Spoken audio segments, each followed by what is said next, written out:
नमस्कार दोस्तों। Trading view के इस ट्यूटोरियल में आज हम लोग एक ओपनिंग रेंज ब्रेकआउट स्क्रीनर देखने वाले हैं। देखिए, स्क्रीनर में ऐसा एक टेबल हमें दिखाई देगा जिसमें कुछ स्क्रिप्ट्स हमने लिस्ट की हैं और यहाँ पे दो कॉलम्स हैं, ब्रेकअप और ब्रेक डाउन। आप फिलहाल देख पा रहे होंगे निफ्टी, रिलायंस और एचडीएफसी बैंक। यहाँ पे लिखा हुआ है कि इनका ब्रेक अप हुआ है। तो इसका मतलब क्या है? हम लोग निफ्टी को एनालाइज करते हैं क्योंकि हम लोग फिलहाल निफ्टी के चार्ट पे ही हैं।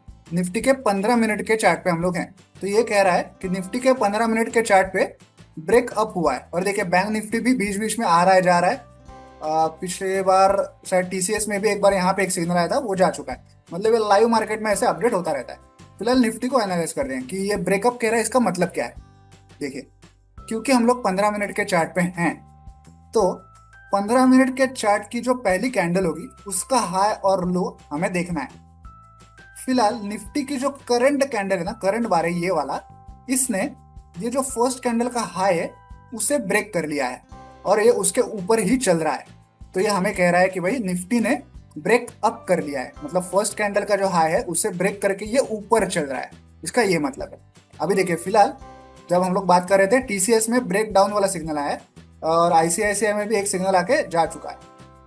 तो चलिए टीसीएस को एनालाइज करते हैं। देखिए, टीसीएस का सिग्नल आ रहा है, जा रहा है। देखते हैं, टीसीएस का चार्ट में ओपन करता हूं। देखिए, ये है टीसीएस का चार्ट। ये जो बार है ये इसका पहला सेशन का बार है, 9:15 वाला। तो इसके लो के नीचे जब भी ये करंट बार चला जाएगा तब हमें यहाँ पे ब्रेक डाउन वाला सिग्नल दिखाई देगा। लेकिन फिलहाल तो ये ऊपर जा रहा है। ओके, यहाँ इस लो लेवल के ऊपर ही ये ट्रेड कर रहा है, इसलिए हमें टीसीएस में कोई भी सिग्नल फिलहाल तो दिखाई नहीं दे रहा है। कुछ सेकंड्स पहले दिखाई दे रहा था, तब शायद ये एक बार जो है यहाँ कहीं नीचे होगा। ओके, तो जब भी फर्स्ट सेशन कैंडल का जो लो होता है उसके नीचे करंट बार चल रहा होगा, करंट कैंडल चल रही होगी, तो हमें हमारा इंडिकेटर कहेगा, हमारा स्क्रीनर कहेगा कि भाई पर्टिकुलर स्टॉक ने जो है ब्रेक डाउन कर लिया है। ओके, और जब भी हाई वैल्यू को कोई करंट बार ब्रेक करेगा तो हमारा स्क्रीनर कहेगा कि भाई पर्टिकुलर स्टॉक जो है वो ब्रेक अप कर रहा है। ओके, और ये किसी भी इंट्राडे टाइम फ्रेम के लिए वैलिड है। ओके, अगर मैं फिलहाल 5 मिनट के चार्ट पे जाऊं तो क्या होगा, देखते हैं। देखिए, 5 मिनट के चार्ट पे आपको पूरा अलग इमेज जो है वो दिखाई देगा, क्योंकि 5 मिनट की जो पहली कैंडल होगी उसके हिसाब से ये सारा कैलकुलेशन होगा। यहाँ पे देखिए, यहाँ पे टीसीएस हमें पक्का कह रहा है कि भाई ब्रेक डाउन हुआ है। तो देखिए, यहाँ पे ये है वो 5 मिनट की, सॉरी, ये है वो 5 मिनट की पहली कैंडल।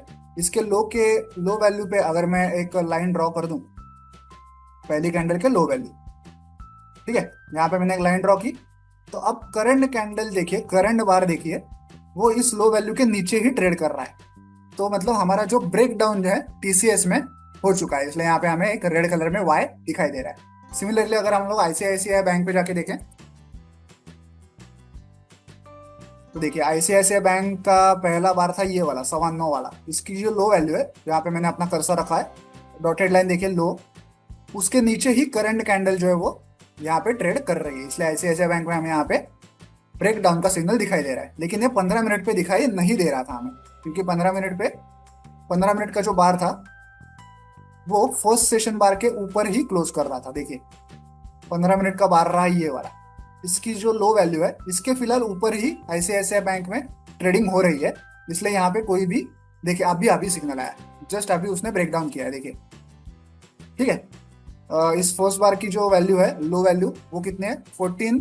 यहाँ पे लो वैल्यू देखिए 1432.20। ओके, और जो करंट क्लोज प्राइस चल रही है वो है 1432.20। ओके, तो जैसे ही कुछ पॉइंट्स नीचे करंट वैल्यू चली जाएगी इस लाइन के, हमें वो सिग्नल दिखाई देना स्टार्ट हो जाएगा। सिमिलरली अगर एचडीएफसी बैंक में जाके देखें हम लोग, तो वहां पे ब्रेक अप वाला सिग्नल है 15 मिनट पे, ठीक है। एचडीएफसी बैंक में देखिए, ये वाला जो बार है ये फर्स्ट सेशन का बार है 9:15 का। तो इसके हाई के ऊपर ही करंट कैंडल जो है वो फिलहाल चल रही है। तो यहाँ पे हमें ब्रेक अप वाला सिग्नल एचडीएफसी बैंक में दिखाई दे रहा है। और जिन पे कोई भी सिग्नल नहीं है वहां पे क्या स्थिति है वो भी देखते हैं। फॉर एग्जाम्पल विप्रो में देखते हैं क्या हो रहा है। देखिए, ये रहा विप्रो का चार्ट। ये जो पहला बार है 9:15 का, ये है विप्रो का।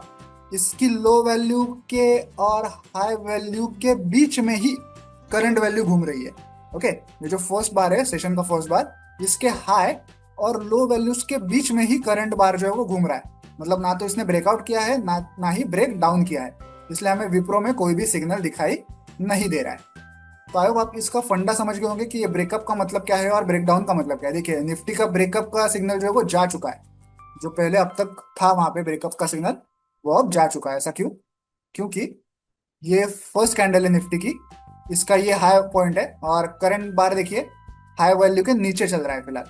ठीक है, तो ये हाई के नीचे तो चल ही रहा है और लो के भी ऊपर चल रहा है, मतलब ये एकदम बीच में है, हाई और लो के बीच में चल रहा है। इसलिए यहाँ पे निफ्टी में कोई भी सिग्नल हमें दिखाई नहीं दे रहा है फिलहाल। ओके, हो सकता है कि थोड़ी देर बाद ये थोड़ा ऊपर चला जाए और ब्रेकअप का सिग्नल हमें वापस दिखाई दे।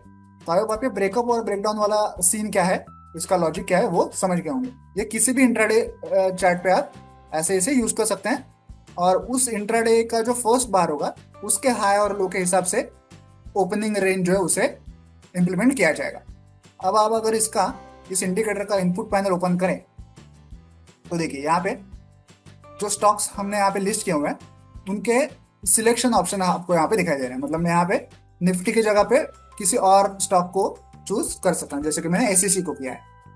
ओके, तो यहाँ वहाँ टेबल अपडेट हो जाएगा और यहाँ पे निफ्टी की जगह पे देखिए एसीसी आ गया और एसीसी में हमें ब्रेकअप भी मिल रहा है। ठीक है, तो ऐसे 10 स्टॉक्स मैंने यहाँ पे ऐसे लिस्टेड किए हैं। तो आप 10 स्टॉक्स इस टेबल में देख सकते हैं।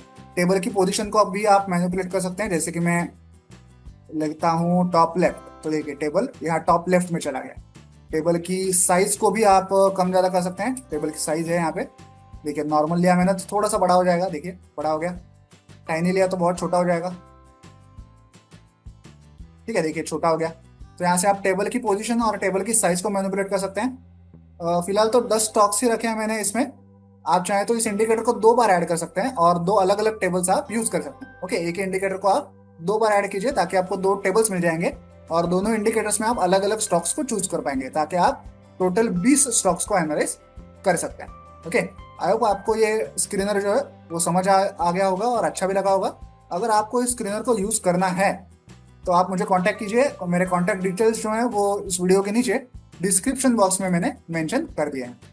वीडियो को एंड तक देखने के लिए धन्यवाद। Thank you.